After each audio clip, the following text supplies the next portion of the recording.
when you start down, you sit down with them, and you have this first page up, and it starts like this.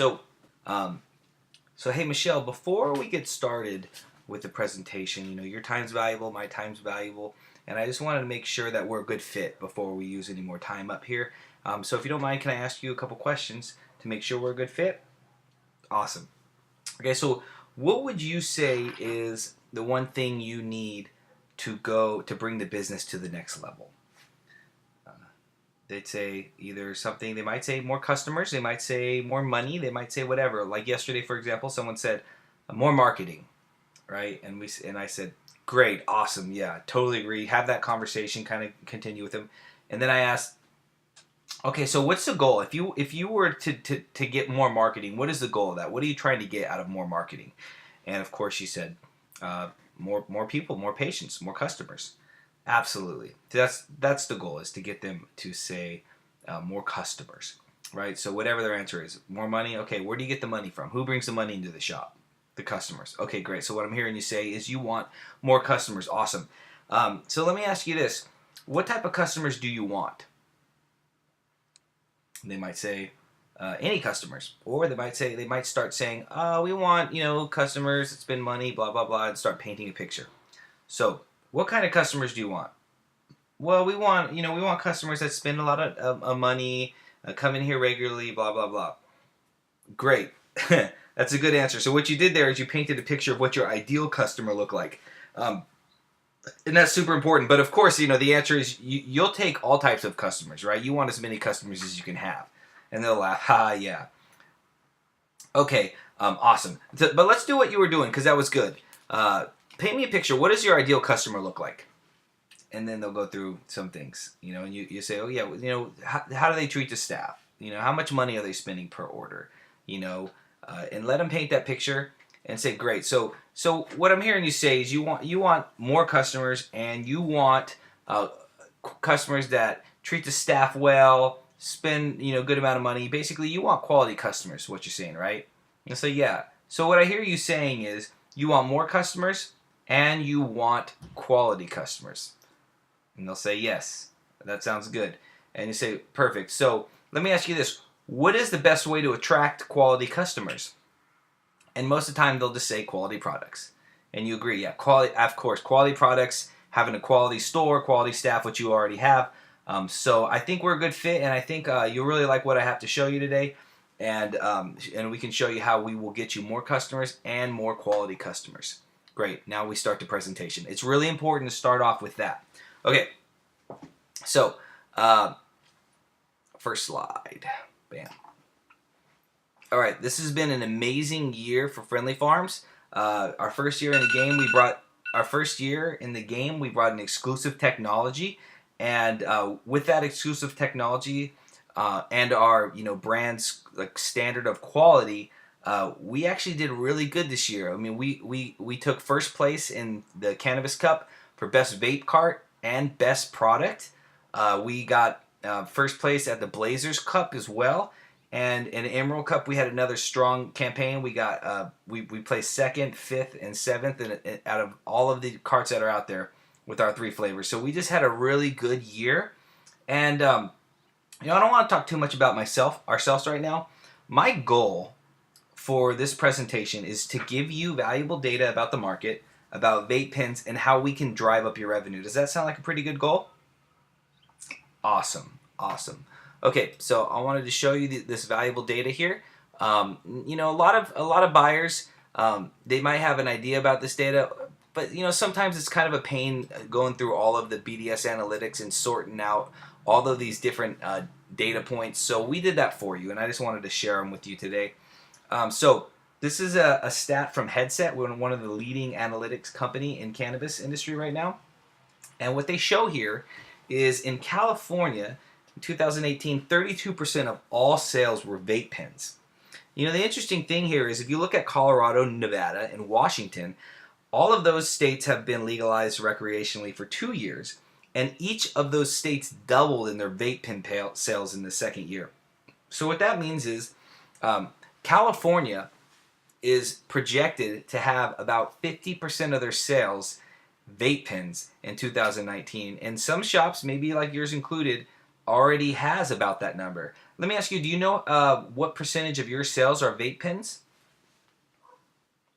Awesome. Yeah. So as you can tell, I mean, you totally agree that this is the future of cannabis consumption, and I'm sure with your sophisticated knowledge as a buyer, you would agree it's valuable to have the volume and options to meet the demand. Awesome. Awesome. So let's go ahead and look at what you currently have um, on your shelves. So let's take a look at your current inventory. So it looks like right now you have 21%. This is just based off of SKUs from Weedmap, so it might not be perfectly accurate, but it's a pretty solid baseline. And it looks like right now you're carrying 21% of all your products are vape pens, compared to that 32, which is actually going to be 50% number. Um, and these are your other types of products that you hold. Now this is SKU count, so a lot of times the flower looks a little lower because you have less flower SKUs, but you have quite a bit of product behind it. But it's still a pretty good example, and it shows, as with most shops in the state, that the amount of vape pens that are carried in the shops should be closer to what the average purchasing is. So as with most shops, it's important to continue to have that variety of vape pen, um, you know, uh, options for your buyers. So let me just ask real quick, how many people do you see per day in the shop? Okay, great. Yeah, so you got a pretty busy shop. We'll talk a little bit more of that in a second, but it's really important, as we talked about, to have the different options of vape pens. Let's look at those options. So there's actually 4 types of vape pens that are on the market, and from what I've seen, they either carry 2 or 3 of these types, and the 4th type is, right now in California, we're the only ones that carry it, and it's super important as the market gets smarter, which they always do. They're going to start having questions about distillate and what's in their pen, and you see this all the time. Like you see it, for example. It used to be that there was no McDonald's that ever went out of business. That was one of their claims to fame. Never was there a franchise McDonald's that went out of business. Well, that started changing over the last 10 years because the market gets smart. They always do, especially with the internet now, with all the information that's out there. People eventually find the truth out. And the truth is, when you're adding distillate, when you're adding additives to a product, that gets people concerned. And so that's why we wanted to make a product that is above all concern. And so this is what we have.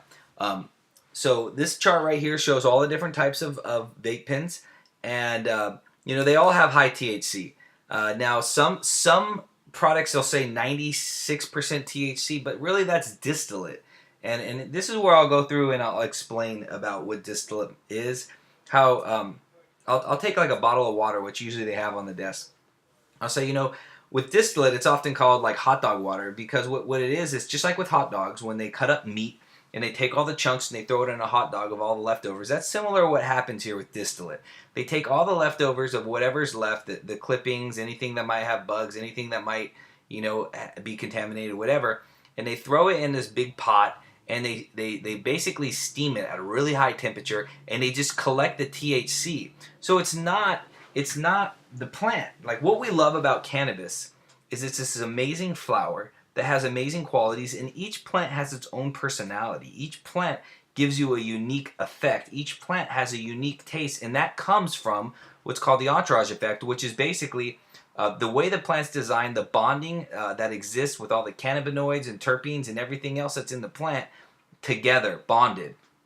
Now, when it comes to distillate and CO2 and live resin distillate, all of them, they separate those terpenes. So they separate the terpenes and the cannabinoids, and they collect them separately, and then they add them together later. And they might add flavors into it. And there might be like synthetic flavors. They might be derived from the plant, but they're just terpenes.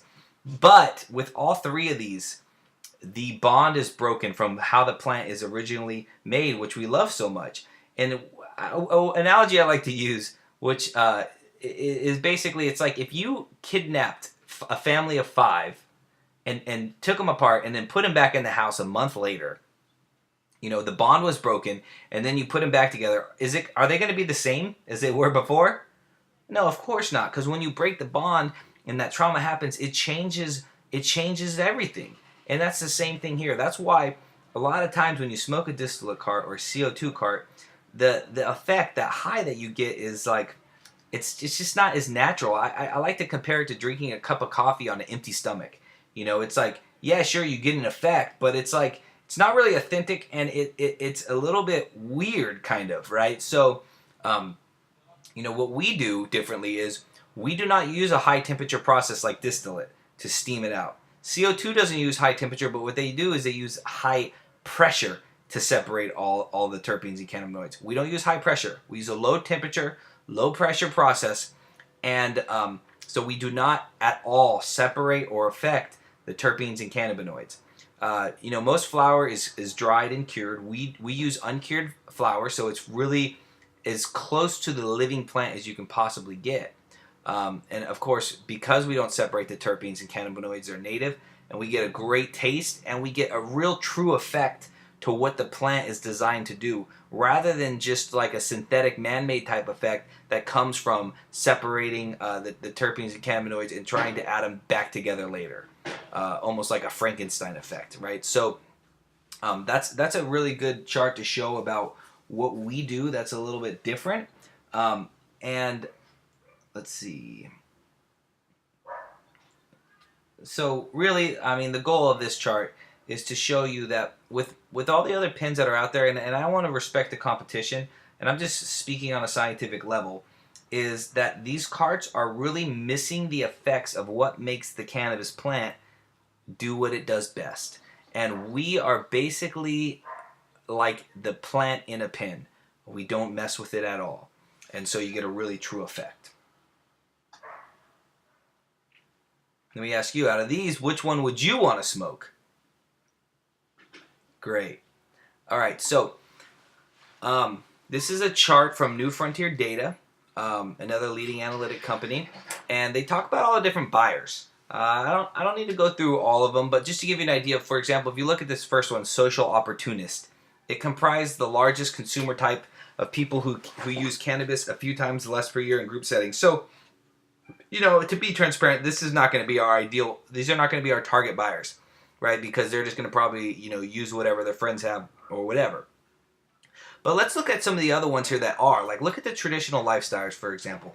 They're young, diverse, and single. They're high spenders who consume cannabis daily. These are a prime target for us. We know that as time goes on, we're going to be capitalizing on all these different buyers, and we expect that over time we will have 74% of people that buy cannabis would be very interested in our product. And so what that means is this. It's like that phrase, high tide raises all ships. So at some point, we continue to grow, and we're going to have a high market share, and we're going to be very saturated, and a lot of people are going to be demanding our products like they already are. We have people on Instagram in this city that are asking where they can find our products. And so, with that said, you have two options here.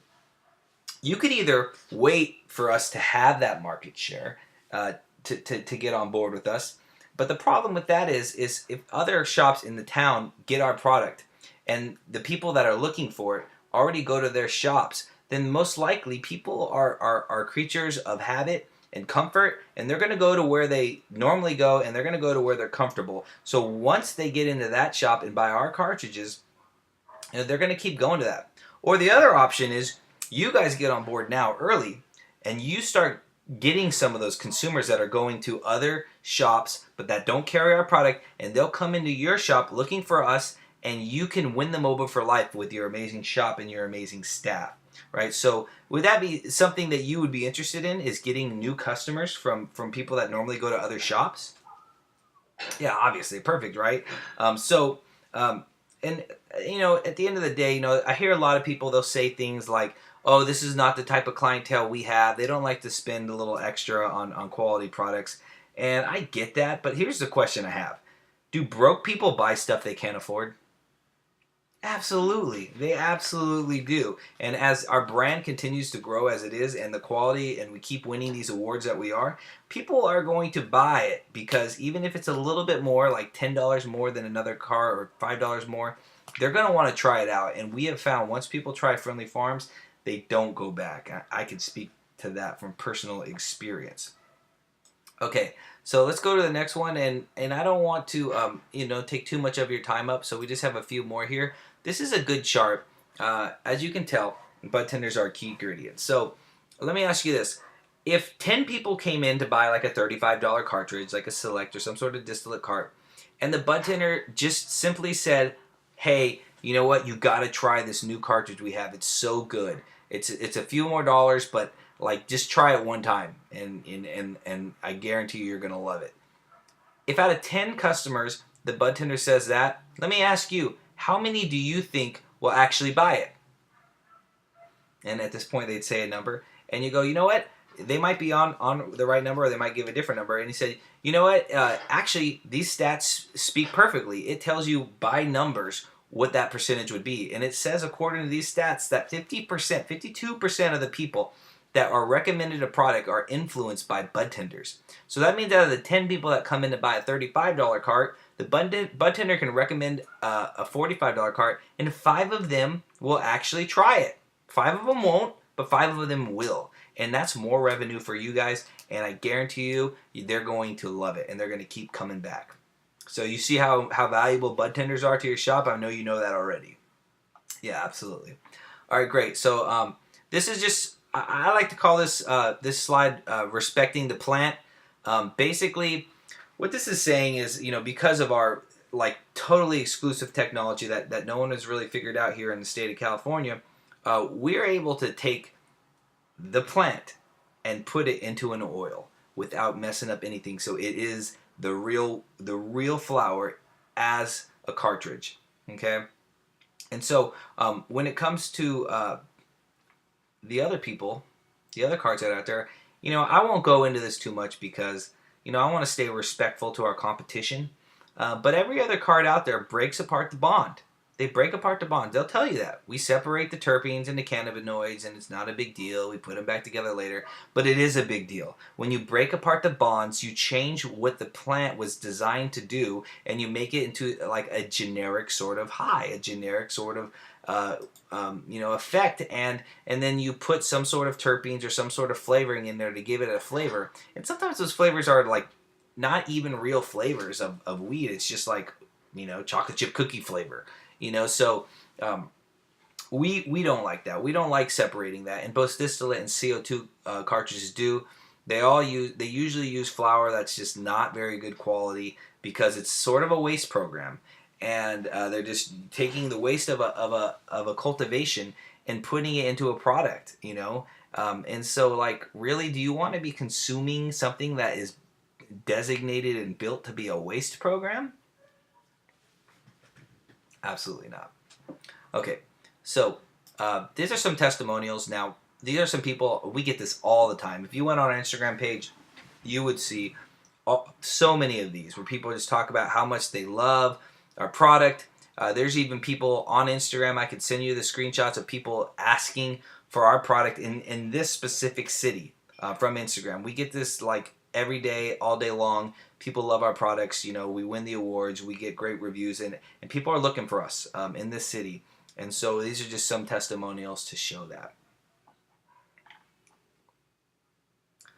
Okay, it's always important to talk about the founders. So the thing I really want to point out, Chaz is one of the founders. He's like the mad scientist. He was making small batch live resin before it was really even a thing. And he has so many relationships with great farms up and down the state. And then Darren, he's our CEO. He's our passionate driver. He's owned retail locations, up and down the state, and he's done lobbying with politics. Just a really great guy too. And the thing about this is really important that I want to point out is, most of these companies out here, they're funded by investors. They have financial backing. And that sounds great at first, having the financial backing to be able to just throw money around and throw all this, just basically waste money to get saturation in the market. But see, what do the investors care about at the end of the day? Yeah, they care about money. They care about the bottom line, right? And so once they spend this money and they get to saturation, then the next step in the process is they need to lower the bottom line. And how do they lower the bottom line? What do you have to compromise on in order to make your product cheaper? Absolutely. You got to compromise on the quality. And since we are self-funded, since we don't have outside investors, these guys right here, I can tell you firsthand, they will never compromise on quality. We will always keep up and continue to build our fan base that's out there, and continue to get more and more. And sort of to prove that, that's why I wanted to show you our partners. These are people that have award-winning flower, and they chose us to make their cartridges because they know that we don't compromise and that we can get their authentic flavor of flower into our cartridge better than anyone else can. And so they've chosen us to make cartridges for them, right? And so I just thought that was super valuable for you guys, and so just going through this, pretty quickly, just a couple more slides. This is our sauce. It's award-winning. We've done really well. Anyone that makes an order of our cartridges, we highly recommend they get some of our sauce because there's always a client base that wants sauce. And at the end of the day, really, our cartridges are our sauce inside of a pen. But some people just really love that. Some people really love having this concentrate, and we make some of the best concentrate on the market. So you definitely want to add some of those into the order here at the end when we look at it. Okay. Now, I know I'm going through these last few slides fast because, like I said, our time's valuable, and I think the statistics are really the best drivers for our conversation, and I think that's real evidence of what we can do for you. But as far as marketing goes, we got a pretty good, solid Instagram growing. This is in less than a year. We have 25,000 followers. We've spent over 7 figures on marketing. Actually, matter of fact, we got best booth at the Cannabis Cup. So we really know how to throw a party, and this is good because I know a lot of different companies will put demo days on, and some of them are really great, and some of them maybe leave a little to be desired. But we have the evidence with the best booth, and with the amount of money we spend on marketing, that we will make sure to make it a party in here, and it'll be a good time for the bud tenders. It'll be a good time for the patients. It'll be a good time for everybody. So with your purchase, we will do some demos. We will do bud tender trainings. And we will reach out on Instagram to get people coming into the shop when we drop this product in your store. And I found a lot of shops, they have a difficult time marketing because maybe Instagram shut down their account or whatever. But at the end of the day, we can't sell our products. Only you can. And so we want to support you. We want to market for you because you're the one that's going to be selling our product. And, like I said about, winning the best booth is, we just really have a lot of good, solid evidence that we will do a good job with that for you. Okay, so here's the last slide. Pretty important as well. So this is Joe, consumer scenario. Scenario 1, Joe follows various cannabis brands on Instagram and will spend $80 in a dispensary. If you wanted like a common mass-produced low to mid-quality vape pen that's in most shops, which shop is he going to go to? Absolutely, yeah. He's probably going to go to the closest shop, or maybe the second closest one if it's a little nicer. But he's not going to drive across town to get the same product he can get close by his house if everyone has it, right? Scenario 2, and this is very common, is Joe saw Friendly Farms on Instagram, saw the awards and the reviews, and wants to try what all that hype's about, but only a few shops carry it. So will Joe drive a little bit further just to try something new, exciting, and high quality? Yeah, probably, just to give it a try. And I'm telling you, once he tries it, he's going to want to keep getting it. We've seen this so many times, and once you try it as well, I know you're going to feel the same way about it. We're kind of going to ruin the whole vape pen experience from you, that you're going to only want to get our product. And to show this, the demand is really high right now. And the truth is, right now is the best time to get on board the Friendly train. Because we're growing, and it's that saying that high tides raise all ships. And did you know, like our first batch from Regulations, we sold out in 2 days up and down the state. Yeah. So we got a lot of popularity right now, growing, and just with a simple upsell from your bud tenders that we talked about earlier, they'll have no problem getting people to try it out, and it'll really drive up your revenue. So basically, what I'm saying is, This is exactly what you said you were looking for at the beginning. You said you wanted more customers, and this is how we can get more customers for you. We will attract people looking for our product around town. We will push it on Instagram for you, send out email lists for you, have these demo days for you, and really bring in a lot more new customers. And on top of that, the customers that you do have, we can drive up your revenue. And that's key just by the bud tenders recommending it. And lastly, you said you wanted quality. You said you wanted quality customers, right? And you also said that the way to get quality customers is by having quality products. Now, based on this presentation, would you say that it seems pretty fair to say that our product is very high quality product? Yeah, absolutely. Great, great. So before I show you our packages, is there any other questions you had? Okay, awesome. So let's look at our packages and go based on what you have. So we have used analytics to determine our packages. We were just going out and selling, carts here and cases of carts here and there. But what would happen is a lot of shops, they would call us a few weeks later and they needed more.